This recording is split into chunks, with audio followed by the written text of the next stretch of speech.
everyone. So next we're going to start a new chapter that's focused on the concept of extinction. This is chapter 5 in your textbook. So if any of these concepts are confusing, I highly recommend you go back and read those parts in the textbook to help you understand.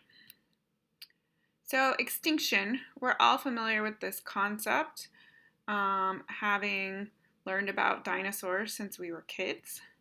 But it's basically when no members of a species remain alive anywhere in the world, in nature or in captivity. Extinction is natural, which the dinosaurs also have taught us all.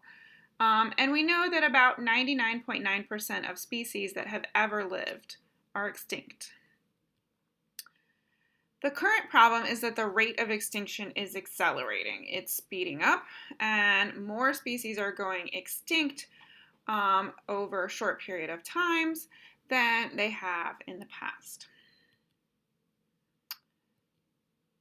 So, can you think of a species that's extinct in the distant past? Obviously, I just said dinosaurs. There are lots of other things, though, like mastodons and saber-toothed tigers. Can you think of any species that have gone extinct in the recent past? So, for example, in the last 500 years. So here are some examples. Most people probably would say the dodo, which went extinct in 1662, which was quite a while ago. The great auk, which you should have read about in the Sixth Extinction book, went extinct in 1852. This is the Tasmanian tiger. It went extinct in Tasmania, which is an island off of Australia, in 1936. This is the West African black rhino that went extinct in 2011. And this is the quagga, which went extinct in 1883. This is the golden toad, went extinct in 1989. And these are all pretty dramatic, very famous examples of extinctions. There's lots of other things that have gone extinct in the last 500 years globally. So I'd next like us to think about what species are extinct in the United States. And we've talked about one of these already. So some of you maybe can remember. And that's this one. This is the passenger pigeon from 1914. If you'll remember, the last one died in the Cincinnati Zoo. Her name was Martha. This is the Carolina parakeet. I don't know if a lot of you maybe don't even know that the eastern United States used to have a parakeet that was beautiful with lots of vibrant colors. This bird went extinct in 1918. This is the ivory-billed woodpecker, which a lot of you probably have heard of. It's thought to have gone extinct in the 1940s. Of course, there's been some controversy in the 2000s, thinking that it's been found in Arkansas. It is very unlikely that that is the case. They likely saw a pileated woodpecker, but there are still people very excited about the idea that this species might still be alive, but it's probably not.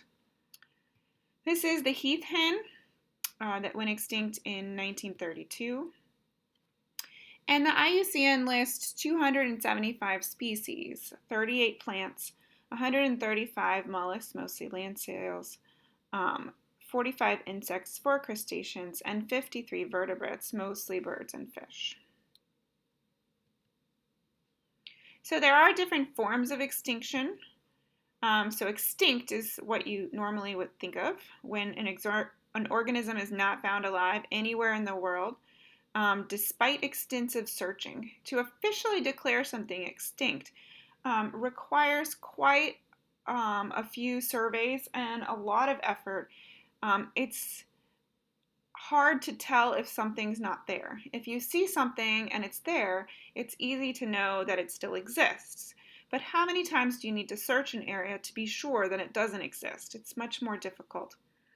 So it takes a long time after a last sighting of a species before it is officially declared globally extinct. And so some examples are the golden toad of Monteverde, last seen in 1989. Another form of extinction is called extinct in the wild, and that's when a species remains alive only in captivity. So they're not in their native habitat.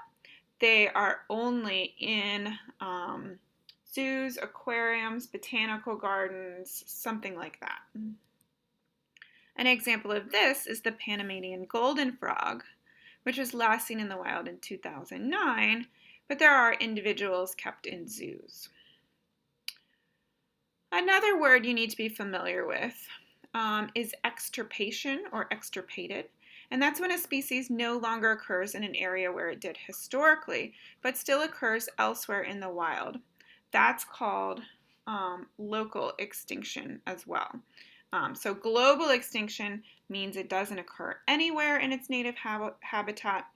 Extirpated or local extinction is where it doesn't occur in a particular area where it used to, but it does occur somewhere else in its native habitat. So an example is the wolverine is extirpated or locally extinct from Minnesota, but it does exist in the wild in other parts of its native range.